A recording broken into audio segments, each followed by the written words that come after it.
এক ঐতিহাসিক মুহূর্তের সাক্ষী হতে যাচ্ছে বাংলাদেশ। বুকের তাজা রক্ত দিয়ে তৈরি নতুন বাংলাদেশের নেতা হিসেবে আজ জাতিসংঘে ভাষণ দেবেন ডক্টর মোহাম্মদ ইউনূস।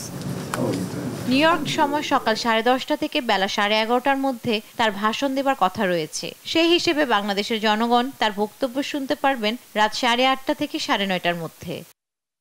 এবারে ৭৯তম সাধারণ অধিবেশনে প্রফেসর ইউনূসকে ঘিরে ব্যাপক উৎসাহ কাজ করছে বিশ্ব নেতাদের মাঝে। জানা গেছে তার ভাষণে গুরুত্ব পাবে ছাত্র জনতার জুলাই বিপ্লব, শহীদদের বীরত্বগাথা গল্পগুলো শুনবেন বিশ্ববাসী। এছাড়া দেশের অর্থনীতি সহ অন্যান্য বিষয় নিয়ে আলোচনা করবেন ডক্টর ইউনূস। একই সঙ্গে তুলে ধরা হবে সরকারের আগামী কর্মসূচি ও বিশ্ব পরিস্থিতি। গেল সোমবার রাত থেকে নিউ ইয়র্ক পৌঁছার পর থেকে ভীষণ ব্যস্ত সময় পার করছেন সরকার প্রধান।